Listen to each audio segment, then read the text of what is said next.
irraa kan ka'een garuu akka duritti namu bakka takkatti walitti dhufee wal bohaarsee waliin gammadu osoo hin ta'e namu mana fiitti galee jira. Egaa bakkuma jirtanitti isin yaa qeebaluu isiniin jenna. Ramadaana gaarii isin yaa ta'u. Kanaafuu jee haalli biyya teenya akka malee gara badaa deemaa jira fakkaata. Mootummaan kaleessa irratti abdannee ilmaan keenya jennee lagaan uceessisanii mirga oromummaadhaa kan ilmaan oromoodhaa irratti dhuman. Dhiiga isaanii irraan taraaranii tan ijoollee teenyaas fuudhanii barcuma irra ka'an har'aan tana barcuma sankaran ta'atti ulfatanii warra kaleessa qabsoo godhaa turre irratti wajjin hiriiranii mirga oromummaadhaa mirga abbaa biyyummaadhaa tan kaleessa gaafachaa turre har'aan tana dachee jala dabarsaa jiran. Siifin deebisaa isu. Egaa kanarraan kan ka'een keessummaa qabadee dhiyaadheetiin jira. Inninis abbaa seenaadhaa Abdurrashiid Mahammad Takkaafuu abbaa urjii jaamuun kan beekamu. Abbaa urjii baga nagaan dhufte. Baga nagaan nu eedan galatooma. Hayyee. Qabsoon teenya takaleessa muummicha keenyaanii bishaan dhugaa jirti fakkaatti. Deemnee bakka irraa eegalletti deebi'uudhaaf deemna fakkaatti akkana mul'atutti. Kaleessa hoggaanii fi qeeroon teenya dhiiga isiidhaa dhangalaaste qoma isaanii taankii fi xiyyiitiif kannanii wayyaanee isaan jalatti sududanii ummata hidhaadhaa ajjeesaadhaa turan san irraa buqqiftee isaanis bilisoomsite abjuu bilisummaadhaa kan bara 50 ol qabsaawaa fi turre san yeroonii fi nu mirkanoo itti jennu keessatti warreen ilmaan abbaa gadaa jedhanii ol qaqqabaa turre faarsaa turre hadhaan tana warra nu bulchaa ture warra nu gabroonfataa ture jalatti nu deebisaa jiran fakkaatti.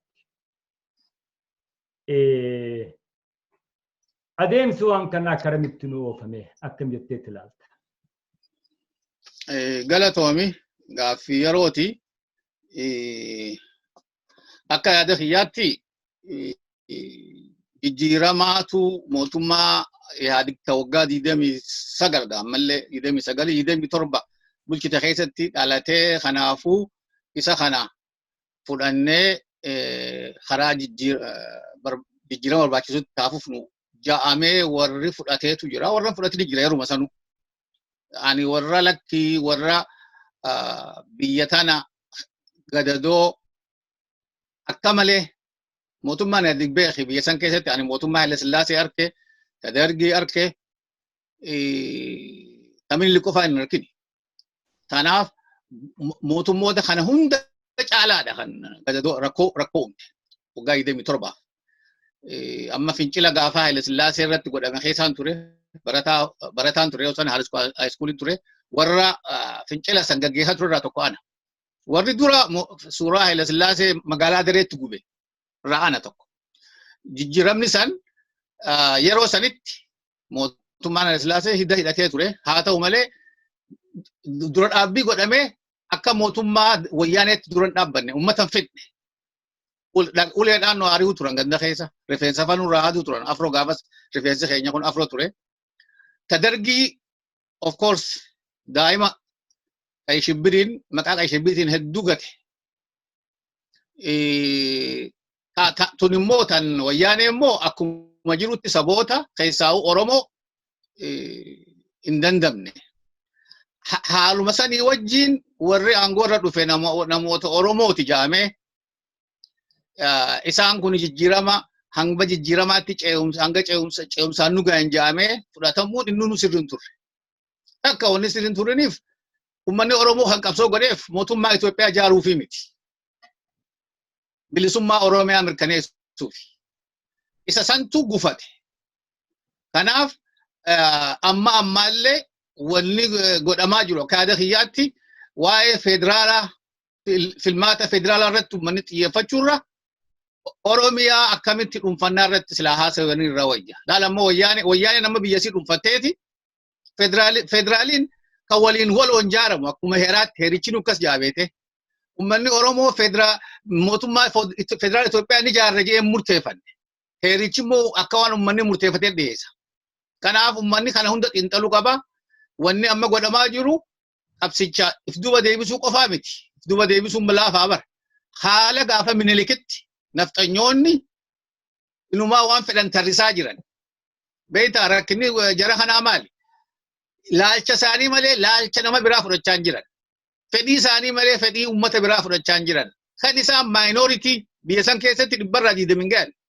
Uummanni Oromoo 150 oli. Kanaaf uummanni Oromoo ammallee taa'ee if duba deebi'ee fedhii mirga Oromiyaa dhuunfachuu sanarratti fokus godhuu qabna fakkaata. Hayyee mee efe heeratu ceefuu waan heeraattis keessa sisseenna. Takka xiqqoo keessa tuttuunna. Adeemsa kana keessatti wanni hubachaa jiru tokko jiraate Abiyyi Ahmed heera biyyattiidha kan harka irra kaayyatee heera kanaan hojiirra oolcha nin kabaja jeetti kakate cabsaadhaa jira. Heer ol'aanaan aangoon olaantuun biyya san keessatti heeraa jira. Mootummaas ta'ee qaamni fedhe aadaan ta'e murtiin inni murteessu tarkaanfileen isaan fudhatan yoo kan heera kana faalleessu ta'e fudhatama hin qabu hojiirra ooluu hin danda'u heerri. Akka yaadannutti Abiyyi Ahmed aangoorra dhufee ji'a afuraffaa irratti Baardaar dhaqee sabboonummaan Oromoodhaa Oromoo xiqqeessiti malee homaan gootuu fi dhabamuu qabdii jedhe. Ammoo heeraa fi seera biyyattii keessatti saboonni aadaa isaanii guddifachuu, afaan isaanii guddifachuu, eenyummaa isaanii tikfachuu fi dagaagfachuu guddifachuu mirga guutuu kennaaf. Takka. Kan lammaffaadhaa bulchiinsi naannoodhaa bulchiinsaaf daangaa bulchiinsaaf akka nuu ta'u lafa kaayyanne malee daangaa walabummaatii miti jedhe. Heerri biyyaa ammoo akkas hin jiru. Biyyattiin san mootummaan federaalaa Itoophiyaa kan ijaaramteef naannoleef dandeessee walitti dhuftee mootummaa federaalaa isa wal jidduutti fedhiidhaan ijaarratanii jedhe. Asirrattis heera cabse. Egaa namni heera itti kakate san cabsaadhaa bakka baay'eetti heera cabse haasoo godhu keessattis itti gaafatamni hin jiru qaamni isa gaafatu hin jiru biyya san keessatti. Dhugaa jette silaa gaafa isaan kana maali Ihaadig tokkoffaa fi lammaffaa haa jennuuni Ihaadig lammaffaan itti fufu ja'ame jarri kun Oromoodha ja'ameeti kan fudhatame uummata Oromootiin haa jennu. Ani gama kiyyaan Oromummaa dhiigaa osoo hin ta'in Oromummaa sammuu yaadaa akka jarri kun hin qabne durumaanuu shakkiin irraa qaba. Amma heericha biyyaa hojiirra oolchuun silaa dirqama isaati. Dirqama mootummaati. Rakkinni jiru amma fakkeenyaaf waa'ee filmaataa uummanni haa ta'u mee hanga filmaataa eena jaa'eeti kan haala filmaataa kanarratti murtii kanne. Akka heerichaatti gaafa baatii afur kana booda mootummaa isaanii dhumti. Wanni amma inni godhuu fedhu mootummaa tana dheereffachuudha. Mootummaa sana dheeressuu irratti mee dhufnee waliin haa haasoynu ja'amee warra yaada dhiheesseef kana dura dhaabbachaa jira. Isa qofaa beek isa duuba warra jiru jira. Horteen nafxanyaa akka inni ilmaa amata 10 bulchuuf barbaadan maaliif waan kaayoo isaanii galiin gayaafii jiruuf. Biyya san keessatti yaadni siyaasaa tokko qofaa mika jiru. Keessaa'uu yaadni akkanaa yaada minority dha yaada namoonni xiqqoon qabani. Yaada kana warra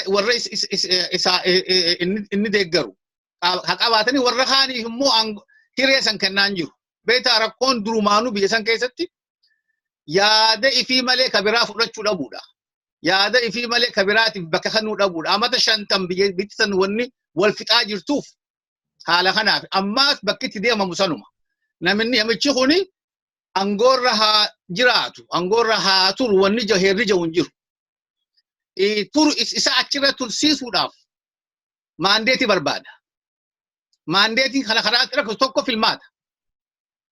Sigalee filmaata kana ammaaf godhuun hin danda'amu jaamee yoo irratti illee walii galame warra biraati wajji dhufanii taa'anii yaada lafa haayuu qaban.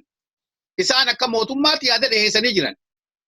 Kun immoo yaaduma isaaniiti, yaaduma dhaaba tokkooti.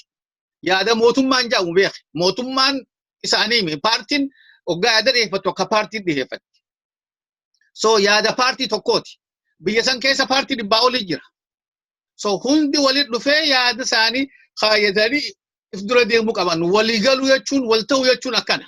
Biyyaaf dura oofuu jechuun akkasi.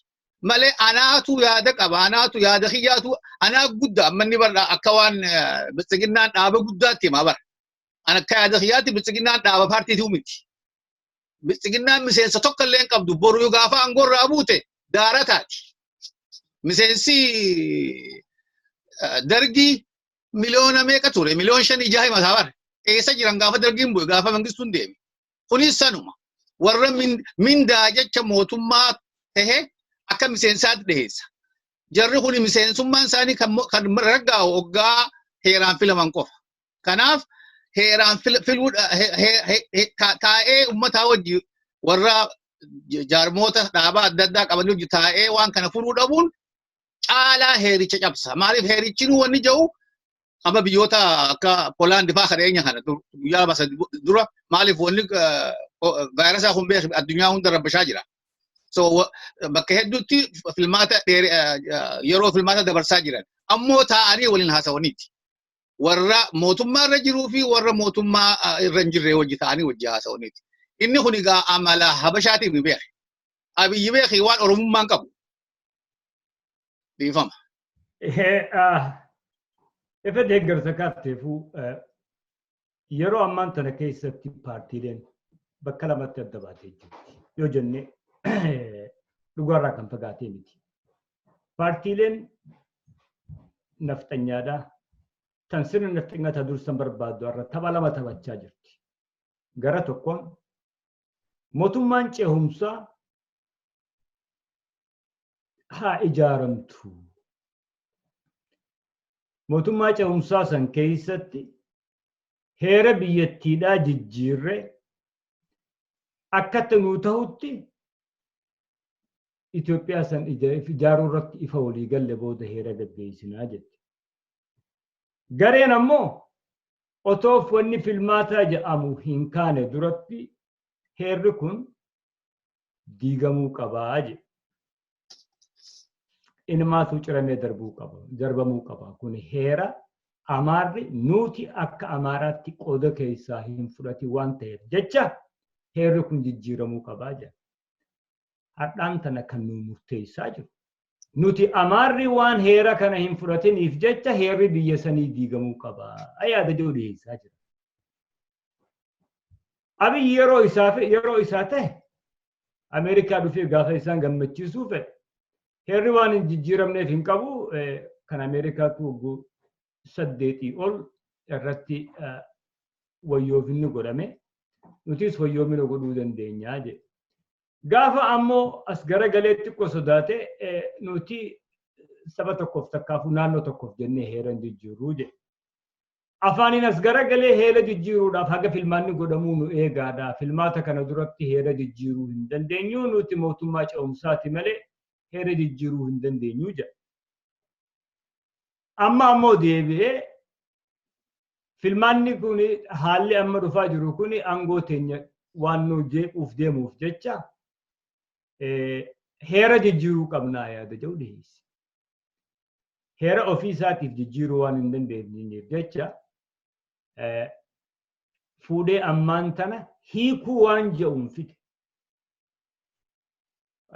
Warri isa deeggaran warra akka Abin fa'a ammaan tana aangoorra akkanni turu. Itoophiyaan Dimokiraatik Paartii ka jedhanis isaan akka Abiyyi aangoorra turu ni deeggarra jedhanii. Warri deeggaraa jiru silaafuu argaa jirra. Amma heera akka hiikamu hoggaa jedhan. Heera hiikamuudhaa fi akkaataa itti hannu qopheeffannaan tokko hin taatu. Garaagarummaan sii maali? Heerri beektaa heerri Itoophiyaa kana waan namni dubbisee hubachuu danda'u kun afaan lamaan jira Amaaraa fi afaan Ingiliziiti. Namni barate namni waa dubbisee galuuf danda'u dubbisee hubachuu danda'a. Heericha kana of course heera wayyaaneetu qopheeffate akka isii ta'utti qopheeffatte heera ummanni biraa fudhatee miti. Ummanni biraa oggaa jennu Oromoonis. Haa ta'u malee amma biyya san keessa wajji jiraachuudhaaf bitti san waliin jiraachuudhaaf heericha kana qabachuu qabdiidha. Warri heerri haa jijjiiramu jiru mirga qaban haa jijjiiramu akkamitti jijjiirame heerri? Heerri akka lama sadii jijjiirama. Tokko caffeen paarlaamaan teessee yaadni dhihaatee irratti haasawanii sagalee wayyabaatiin jijjiiran. Heera keessaa kan sagalee wayyabaatiin jijjiiramu jira, kan sagalee 75 jijjiiramu jira. As keessatti barreeffamee jira. Isaan kana kun hundi rakkoo isaaniiti miti. Wanni guddaan beekamuu qabu bari jarri kuni warra biraatiif fedhii warra biraa ilaalaa jirani. Hangam takka isaan biyya san keessatti fudhatama qabanis harkaan jiran. Tanaatu rakkootaa biyya saniif. Asirratti kan bakka biraa abbaa jettu dubbii heeraa tan oggaa kaafne. Wayyaaneen qophaa'ullee akka barreeffamee lafa kaayametti waan Amaara hin ta'in saboota biraatiif heerri kun tahee jira. Oromoon heerri kun nuun taane hin jenne. Somaaleen heerri kun nuun taane hin jenne. Affaar heerri kun nuun taane hin jenne. Warri kibbaa dhumaatu heerri kun hojiirra nu haa oolu jechaa jira mallee. Warreen Benishaangulii fi naannoon biraatis marti isaanii akkasi. Kan nuun taane jiru Amaara qullaa tahee jira. Saba tokkoof ja'amee oggaa jeequmsi dillu kun ka'u. Deebisaa gahaa akkamitti kan nuu dadhabamanni marii bakka bu'oota uummataa akka jedhamu sanis mootummaan tunis deebisaa kan nuu akkamitti dadhabamti moo fedhiin isaaniitis fedhuma naftanyaa sanuu jirru oolchuudhaaf. Beekamaa bar akka amma jirutti mootummaan Abiy hortee naftanyaatiin qabamtee jirti. Isaanuu deemaan mirga ammaan duree dhaaban hunda harkachaa jiran mootummaa keessatti mootummaa federaalaa keessa dhibbarraa 70 bara Amaaraatu jira. Sanii ol yoo ta'e malee sanii gadi milakkuusi isaanii sababa afaaniitiin. Bulchiinsuma mootummaanni kaabinuma isaa keessaa irra guddaan Amaara. Akka silaa heeraatti beek isaan dhibbarraa 20 yoo ministeeronni 20 tahan lamaatu isaanii jechuudha. Warri kaan hundi uummataaf hiramuu qaba. Inni kun isaan biratti sammuu isaanii keessa hin jiru. Wanni kana fide Abiyyi bar sinjee Abiyyi nama aadaa Amaaraa fudhatee afaan Amaaraa fudhatee sirna Amaaraatiin biyyisan mana isaa keessa jiraachaa jiru. Isaan Oromoo jechuun ibsobuudha. Kanaaf fedhii isaanii haa ooffatanii rakkoon itti fakkaatu akka yaada kiyyaatti ani biyya san diigaa jiran. Maaliif humnaanii kan heerri uummata irratti fe'amu jijjiiramni. Yoo jijjiiramni haa ta'u jaame fakkeenyaaf amma isaan dura dhaabbatan keeyyata 39. Isaan sagaleen isaan qaban sagalee xiqqoodha. Murteessuudhaaf keeyyata kana akka heerichaatti dhibbarraa 75 dhiisuu akka addunyaa biraatti dhibbarraa 51 haa ta'u. Hin qaban Amaarri. Kanaaf murtee isaan Amaaraa hin jiru heerarratti karaa heeraatti yoo deeme. Karaa qawweetiin dhufuus bulchuu hin danda'an. Amma rakkinni jiru haala amma jiru kana akkamitti keessaa bahuu dandeenyaadha. Uummanni Oromoo ani isa federaalaa dhiisee ummanni sila Oromiyaa irratti bobbahanii Oromiyaa qabatanii rakkoon Itoophiyaan dhufuu bara. Eenyutu je Dr. Waanitu je eenyu maqaasaa Gammachuu Magarsaa. Rakkoon Itoophiyaa Oromiyaadha je. Rakkoon Oromiyaattis Itoophiyaadha. Kanaaf yoo Oromiyaa biitti mootummaa hin qabne biitti heeraan naannoon heeraan ala bulaa hin jirtu Oromiyaadha. Tana beekaa godhan. Naftanyoota biyya san keessa jiruutu aangoo dhuunfatee warruma akka eenyu namticha isaa keessa jiru kana Ermiyaas Laggasaa Ermiyaasii fi waan inni tokko Abiyyi. Ilaalchi isaanii waan Oromootiimi afaan Oromootiimi aadaa Oromootiimi fedhii Oromootiimi. Warra kanaa guutee jira OPDO keessa. Kana ka godhe beek Wayyaaneedha. Wayyaaneen beekaa goote gaafa san jarri waan fedhii Oromummaa hin qabneef. Warra kanaa guuteeti maashoon barbaaddee naqu turte ati Oromoodha as seeni. ati Sidama, ati Somaliin asseer jettee warra fedhii uummata naannoo saniitiin faallaa qabu. Achi keessa guuru. Kanaaf heerichi ani akka aadaa kiyyaatti wannimma Amaarri horteen Amaaraa godhaa jiru Oromiyaa bilisoomsuudha. Uummanni Oromoo bilisummaa sanarratti xiyyeeffatee if jaaree Oromiyaa qabachuudha. Oromiyaan laalamma filmaata amma wayyaaneen filmaata godhachuuf murteeffattee jirti. Heerichi naannoon filmaata hin godhattu hin jiru. Akka heeraatti silaa amma biyya kanatti filmaata sadii deema. Ni beekta. Kan federaalaa jira, kan kutaa jira, kan munisipaalitii jira. Biyya keenyaatti akkasumas sadii jira. Kan federaalaa jira, kan naannoo jira, kan aanaa jira. Kan aanaa hanga ammaa hin godhamne. Kan naannoo godhachuudhaaf murteessaan federaala ta'uu irra hin turre. Akka yaada isaaniitti amma kan filu kan naannootis kan filu kan federaalaati. Ammoo akkasiimi heerri amma biyya kanattis kan filu kan provinsii kan filu boordiin kan provinsii mataa isaati. Wayyaaneen Tigraay keessatti kan ifi dhaabbachuu dandeessi. Maaliifi federaalli seenuu qabu. Heera keessa jira. Tootaalii warri bulchiinsiif waanni complete waanni qaban jaa mirga guutuu qaban jaa naannoon bulchuudhaaf beete. Naannoon Eelaalamma gaarii kaafte. Amma naannoon Tigraay heera kana gaggeeffachuu ni dandeenya jettee murteessuu irratti kaayyoota 52 yoo laalle heera biyyattii keessatti aangoon ifa mootummaa federaalaatiif takkaafuu mootummaa naannootii fi federaalaatiif waloodhaan hin kennamin martinuu kan bulchiinsa naannootii jira. Amma gabaa filmaata irratti laakkisee haala filmaata dheereessuu kan irratti ofiifuu danqabaniiti akkamitti heera kana ittiin kijibnaa jechaa jira. Ni wayyeessina jechaan akkamitti kijibnaa jechuudha. Akkamitti shawwirraa jechuudha. Tigraay murteeffachuun haqa ishiitii mirga ishiiti. Akka ta'ee seera irratti lafa kaayyameefii jira. Naannoon Oromiyaa silaafuu akka ati jette booji'amtee jirti. Naftanyaadhaan booji'amtee jirti Oromiyaan ammaan tana. Yoonii fi filmaanni kun akka ifiin fedhanitti achi dheereessanii arraan tana boru deebi'ee Abiyyi bilisiginnaan moota akka nuun jechuuf jiraatu mamii hin qabu. Kana qaba. Wannummaan deengadda paartiin guddittiin biyya keessatti jee dhaaddatuuf hannaaf akka qophaawaa deemaa jiru dirree baasee ifatti himaa jira. Kanaaf jecha paartiilee Oromoodhaaf warra silaa boru bakka bu'oota jiran hunda mana hidhaatti guuraa jira. Yeroo koronaan nama jeeqee addunyaa kanarratti biyyoonni baay'ee mana hidhaa qullisaa jira. Warra itti murtaa'ee mana hidhaa jiran hunda keessaa mana hidhaa keessaa yaasaa jiranitti Abiyyi Adaanach Abeebee akkuma dhufteen saboota biraa nama 4,000 mana hidhaatii gayyaaftee Oromoo hidhatti guuraa jira. Naannoon kibbaa nama 12,500 hidhaa yaafte. Kan namni keessatti hidhamaa jiru arraan tana Oromiyaa qulla. Kun hundi kan agarsiisuuf jarmoolee Oromoo caccabsanii hidhatti guuranii kaan uleen tumaadha. Osoonii fi heerri biyyattiidhaa hin dhorkee arraan tana alaabaa adda bilisummaa Oromoo qabattee dirree yoo deemte ni tumamtaa ni hidhamta.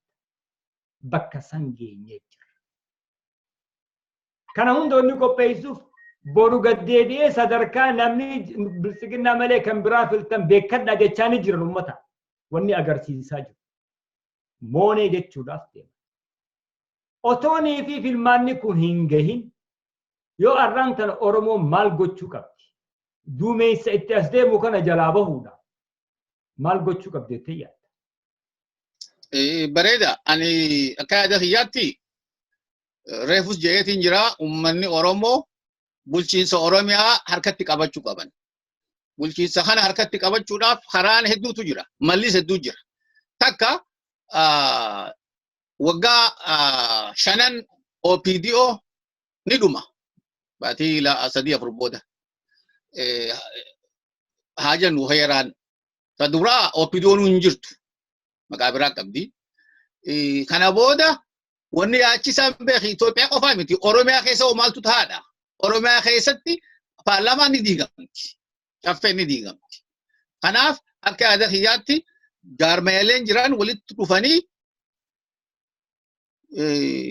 agoobara tokko jaarratanii karaa itti manguddoo warri beetaa filmaata filachiisu biyya hunda keessatti warra hunda ija tokko laalu ta'uu qaban ama biyyatti imma namtichi guddaan itti gaafatamaan filmaata hin filu beete mirga filuu hin qabu the only person kan biyya kana keessatti hin fille it's the head of the electoral board isaa fi itti aanaa isaati filuu hin danda'an wanni kana godhaniif akka kar tokko mizaan waan hin taaneef abbootiin gadaa heerri gadaa hasiraa hegareetti hin buluu qabnu haala kanaaf mijaa'aa biyya teenya keessatti caasaan isaa lafa jira kan madheenya kana dinquufaatti hiraarsaa jiran caasaa kana fuudhanii Oromiyaa ummata Oromoo keessatti galchuudha warri kuni paartii gareeleen filmaataaf qophaa'anii akka filmaata gaggeeffatan hiree anjeessuu danda'an isa eenyutu anjeessuu danda'a eenyu anjeessa maaliif arraan tana Oromiyaan akka jiru dhabamsiisaa jira naftanyaadhaan marfamtee jirti yaada naftanyaa tarkaanfachiisaa jira maqaa biltsiginnaatiin waanuma sila Oromoo jiru wannummaan biltsiginnaan dhaabbatteefu maqaa Oromoo jiru kana dhabamsiisuudhaati dhaabuma OPDO jiru dhabamsiisee gubbaarra bahee akka fedhetti diiguudhaaf abish waan biraatii miti jarmoolee siyaasaadhaa gar tokkoon isaanis dogoggora guddaa godhaniin jagama kiyyaan maaliif mootummaa federaalaa keessa seenna jedhanii olii gaccarraaquurra otoonii fi jalqabarraa walii galanii kafaa'oonis abaa'oonis kanneen biraatiis biitti tun sirna federaalaatiin ijaaramte mootummaa federaalaa Itoophiyaa waliin ijaarraa nuti ta federaalaa nu laallattu Oromiyaa qofarratti ceenaa jedhanii sila Oromiyaa irra cichanii kaleessaafani har'aan kana sila waan biraa dubbannata har'a isaanis deemanii bocola naftanyaa keessa seenanii bolbocolaa jiran gara biraatiin Abiyyi dhabamsiisaa jira isaan hunda kaan hidhatti guuree kaan sossoohuu dhorkee kaan leenca faqaadaa dhabamsiisaa jira haala kanaan isaanii lakkii nuti Oromiyaa qofa malee nuti Itoophiyaa nu laallattu osoo hin je'ini adda facaanii jira gara biraatiin Abiyyi filmaata kana saamuudhaaf anjeeffatee qophaa'ee jiru keessatti makaanizmii kamiin Oromiyaa keessatti filmaata gaggeeffachuu danda'a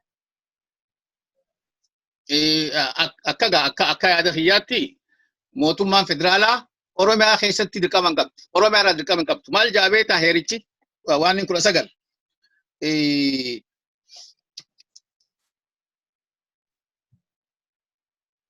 every nation nationality and the people in Ethiopia has an unconditional right to self determination mirgi ummata heera keessatti lafa kaayamee jira isa kana reefus jeetiin jira warri federaalaa koreen inni federaalaaf jaaresan naannoo filuun qabdu heeraan isaan is unconstitutional sigalee akka heeraatti isaan waan naannoo keessa wani isaan naqe hin jiru maaliif wal faalleessa federaalli waan jaaremeef qaba beeta federaalli fedhii waloo dura oofuuf jaarame malee kan ummataa murteessuuf miti kanaaf warri ummanni Oromoo heera jechuun akkuma amma kunoo hiikaa heeraa jirri barbaadechuuf lafa kaayanitti heera keessatti waan lafa kaayameef akkuma Tigree jettee jirti bara warri biraatis fakkeenya keenya fudhachuu qabanii jette walli dhufanii filmaata gaggeeffachuudhaaf koreen filmaata gootu tan sila abbootii gadaa maaliif yeroo sana keessatti beeki warri bulchu jiraachuu qaba warri biyya bulchu jiraachuu qaba yeroo filmaata kanaaf filmaanni odoo termiin mootummaa takkaa hin dhumin godhama eega dhume booda kan bulchu hin jiru amma biyya kanatti maqaaf nominaalii the queen jedhan yoo haalli tokko dhalate achitti hin jiru kanaaf ummanni Oromoo abbootii gadaa akka biyya san gaggeessanii filmaata kana oofa gochuu danda'a takka beek immoo Bilisiginnaa haa ta'u Abiyyi haa ta'u Oromiyaa harkaan qabu. Uummanni Oromoo fedhii isaa bira kutee jira. Fedhii naftanyaa bira kutee jira. Har'a gaafa nuti Oromummaa leellisu ture 1975-76 naftanyoonni akkuma har'a kanatti iyyaa turan. Akkuma har'a kanatti Ihaappaan duula guddaa nurra goote. Ihaappaa bira dabree mi'eessoon kaarrammaa warri gadi leellisu. Qabsoo guddaa nurra godhe akkuma pidootti. Qabsoon Hayilee Fidaa afaan godhan Oromummaa dhabamsiisuudhaaf guddaa turte. Ammoo san hundarraa dandamateeti Oromummaan ol bahe. Siigalee san hunda bira kute. Dargiin qabsoo guddaa godhe ajjeesuudhaaf. Sanis kute. Wayyaaneen hedduu tattaafatte. Wanni deemaa jiru maal? Lakkuma miidhaan itti hammaatuuni uummanni Oromoo kaa amma biyyanatti gartee jirta karaa dabre gaafa Jawaar Ameerikaa deemaa ture.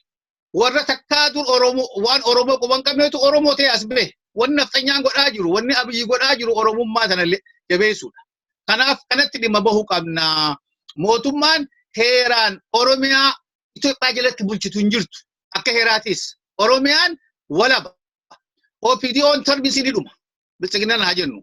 Kanaaf maal ta'uu qabaa nuti Oromiyaatti nu laala malee kan Itoophiyaati miti. Moor caalaa fokkosiin keenya Oromiyaatti ta'uu qabaa. Gaafa Oromiyaa qabanne Itoophiyaan hin jirtu bara. Amma maal godhu jirti Tigiraa keessatti Abiyyi wata kan godhu.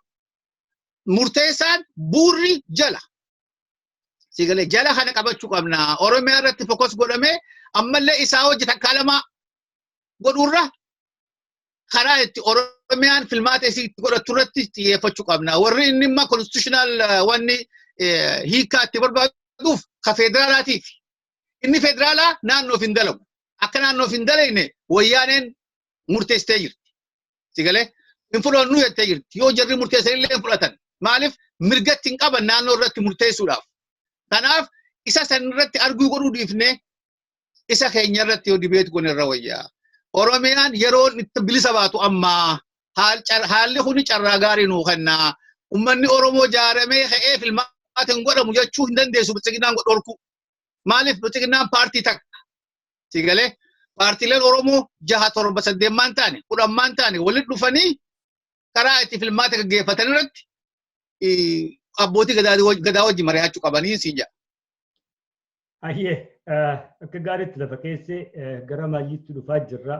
Mee hagamma asonee fi haala deemaa jiru walitti qabdee. Kaleessa abdiin teenya uummanni Oromoodhaa fedhii isaanii sagaleedhaan mirkaneeffatanii kan jiru ture. Akka amma ilaalaa jirtutti tokko uummanni Oromoodhaa hiree carraa walabummaadhaan fedhii isaanii sagaleedhaan mirkaneessuu san argachuu ni danda'an jettee yaadda. Yoo san hin taane bakka irraa kaanitti qabsoo akka haaraatti gochuudhaaf of qopheessuu qabna moo hin qabu. Kanumaan mee walitti qabinu cumfi.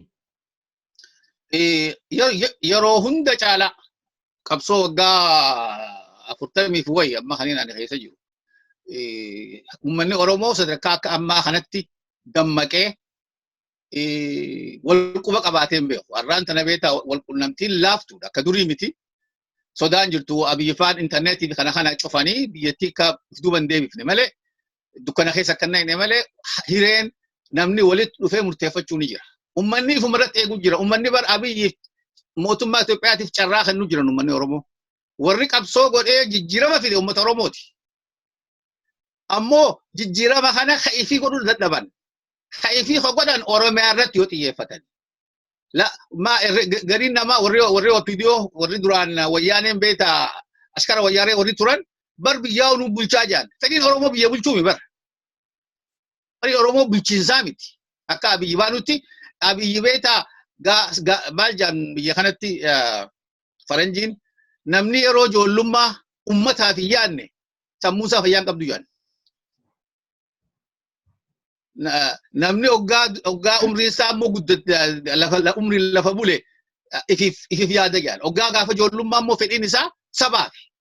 Abiyyi nama ijoollummaadhaan nugusaan ta'a jedhee ka uummanni qabsoo godhu ka uummanni wareegamu irraa cufatee sagadaa ture wayyaaneef. Lammaaf akkatti sagadaa ture namuu beeka hanga aangoo harka kaayatu. Sigale isa kana miti rakkinni keenya kun aaduma habashaati. Isa kanarraa baanee Oromiyaa irratti fokosoo goone ni danda'amaadha. Wani danda'amneef hin jiru. Of course sacrifice ni barbaachisa. Eenyu wajji barbaachisa. Federaalaa wajji wanni wal qabnuuf hin jiru. Federaaliin akkuma jennetti jarri federaala diiguu barbaada. Beeta jaarraa afaan durni jaanii wanni qabsoo uummata Oromoo bilisummatti fide Itoophiyaa bulchuudhaaf fedhiin akka hin jirredha. Itoophiyaa bulchuudhaaf jarri shiftaadha hin bulan namaaf. Tigree fi Amaarree waliif hin buluu bar. Aadaa isaanii keessatti tokko yoo mataa gaccabsate malee abadan hin beekan filmaataan heeraan bulu. Kanaaf xiyyeeffanni keenya Oromiyaa ta'uu qaba. Oromiyaa bulchuudhaaf immoo heerri Oromiyaa filmaata gaggeessuu irratti wanni dhorku hin jiru. Wanni amma Abiyyi gaafatu naannoon laalu. Akka naannoon laalle ka godhe wayyaanedha. Tigreen abadan hin fudhannu jettee jirti. Kanaaf karaa itti Oromiyaa keessatti filmaanni godhamu oofu ammoo gaafii ati kaafte. Haallichi aangoo qabachuudhaaf jeeti jira bar nuti ilmaa wayyaaneeti barbarreetti aangoon qabannaa hin jiru inni akkasii. Nama bar wayyaaneen bar qabsoodhaan achi geesse. Wayyaaneen warra halkanii guyyaa dalaguu bar udduuf qabna. Wajjin ture wayyaanee amatti 5 hojii dalage. Kun namtichi bar nama gadhiifamaa nama dantaaf bulu nama guyyaa keessaa sa'a 5 hin daleene bar opidiyoon nama dalee miti warra wayyaaneen olii gad deemtuuni. Kan ammaan dure biyya bulchaa ture wayyaanee malee isaanii miti.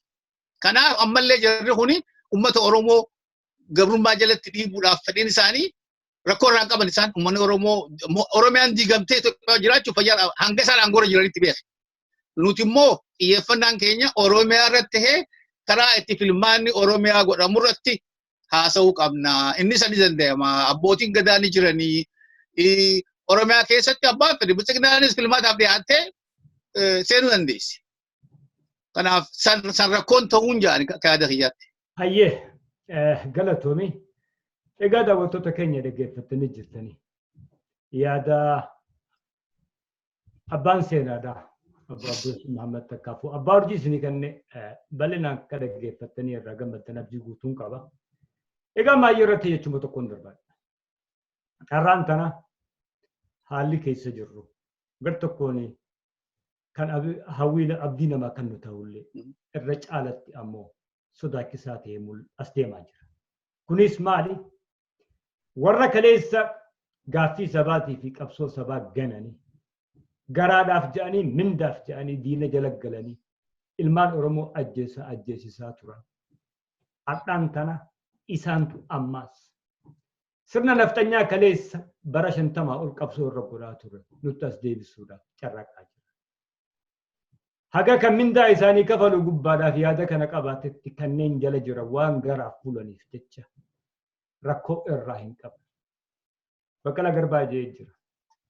Opiidiyoo keessa Oromoon meeqa naftanyaan meeqa fagoon deemina haadaa immoo gabboo alaalaa jee jira. Kun dhugaa isaati. Waan jala deemee anis ija kiyyaan arge Baqqalaa duraas jeetiin jira. Warri sabboonummaa Oromummaa qaban opiidiyoo warra jedhan keessaa as ba'e 40 hin gahan. Tuni suduudhaan lafa kaayyamtee jirti. Laalaa namoota achi keessa jiranis.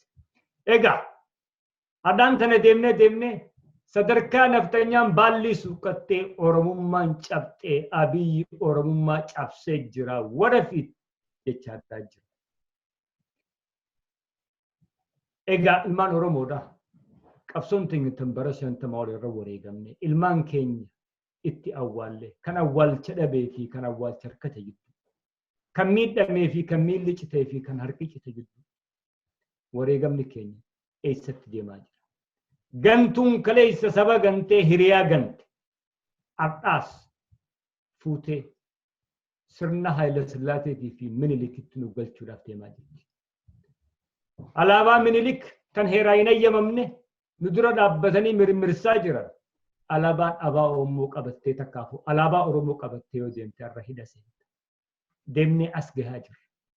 Filmaata as deemu kanarraa abjuu qabna. Karaan itti qophaa'amaa jiru hannaaf qopheessaa jira. Kan as deemu kana keessatti jarmoolee Oromoo mirga isaanii guutuu harkatanii sagalee ummataatiin filaman jee abdii dhabeetan jira. Kanaaf jecha ummanni hadhaan tana karaa qaxxaamura irra geenyee jira. Takka Oromummaan teenya dhabamtee bakka kaleessaatti deebi'u. Takka ammoo arraan tana kutannee wareegama barbaachisu kaffallee dhiibbaa akkuma kaleessa goonetti yoo barbaachise ergamtuu nafxanyaadhaa aangoorraa fonqolchine Oromiyaa keenya mirkaneeffachuuf qophaa'uu qaba. Kana gochuudhaaf hadhaan tana warra sakaalame osoo hin jiru ilmaan keessan jabeeffadha. Ilmaan keessan kan kaleessa qabsooti dhiiga isaanii karaasanii hawwii Oromoodhaa alaabaa siitii wajjin ol baasan har'aas biraan deemina. Dhugaadha gantuu fi bultuun tan maallaqa naftanyaa walitti qabdee maqaa bilisiginnaatiin kan itti farraan ta'an ilmaan Oromoo bitanii gandaan adda qoqqoodanii gandummaa Oromiyaa keessatti dhaabaa jira. Deemanii Harargallee gandi gosaan adda qoqqoodaadhaa jiran alaa fi noolee jedhani. Wanni deemaniif tana bilisiginnaa tokkaafu naftanyaa duuba jira hubadha. Ilmaan Oromoodhaa tanarraa of eega. Warra gandummaan deemu kan gosaan deemu abaara kan yaada sanii isin dhufuus ari'a. Kanumaan isin jawaan dhaggeeffattaniif galatooma jechaa akka isin dhaammatu anaa Sayyooti. Egaa abbaa urjiittis galatoomii qophii itti aantutti ammoo dachaa nutti nagaan jiraadhaa isin jenna. Galatooma matillee fayyaade nagaatti. Ayyee abbaa urjii.